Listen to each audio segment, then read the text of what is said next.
महाराष्ट्र में बीजेपी की मुसीबत खत्म होने का नाम नहीं ले रही है। पहले एकनाथ खड़से ने कमल का साथ छोड़ा तो वहीं अब दूसरे नेता भी पार्टी छोड़ने के संकेत दे रहे हैं। जी हां, बगावत के सुर बुलंद हो चुके हैं और नेता लगातार फडणवीस के खिलाफ आवाज उठा रहे हैं। ये शोर बीजेपी के लिए परेशानियां खड़ी कर रहा है, क्योंकि अगर मोर्चाबंदी तेज हो गई तो पार्टी की नींव हिल सकती है। महाराष्ट्र बीजेपी में इस वक्त क्या चल रहा है, किसी को कुछ समझ नहीं आ रहा। कुछ वक्त पहले तक बीजेपी एकजुटता का दावा करते नहीं थकती थी, लेकिन पार्टी में छिड़ी बगावत ने उसके दावों की कलई खोलकर रख दी है। कद्दावर नेता एकनाथ खड़से के एनसीपी में शामिल होने के बाद बीजेपी से बगावत कर मीरा भाईंदर से निर्दलीय विधायक चुनी गई गीता जैन बीजेपी से अपने रहे सहे रिश्ते भी खत्म कर शिवसेना की राह पर चल पड़ी हैं।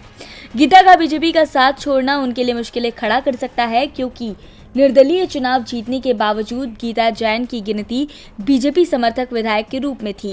वो पिछले लगभग 1 साल से इस भरोसे पे बैठी थीं कि बीजेपी में उनकी सुध ली जाएगी और मीरा भाईंदर बीजेपी की कमान उनके राजनीतिक प्रतिद्वंदी पूर्व विधायक नरेंद्र मेहता के हाथ से निकालकर उन्हें थमा देंगे, लेकिन ऐसा नहीं हुआ।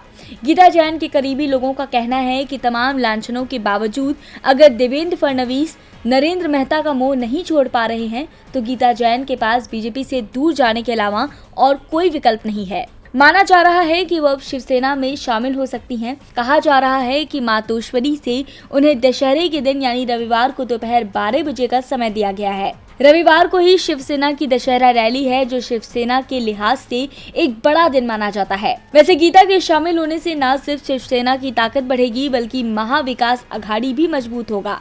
कहा जा रहा है कि खड़से समर्थक कुछ विधायक बीजेपी छोड़कर महाविकास अघाड़ी में शामिल हो सकते हैं। अगर ऐसा हुआ तो महाविकास अघाड़ी की सरकार को गिराना बीजेपी के लिए और ज्यादा मुश्किल हो जाएगा, यानी महाराष्ट्र में कमल खिलाने का ख्वाब पूरा नहीं हो पाएगा। टीवी लाइव की रिपोर्ट।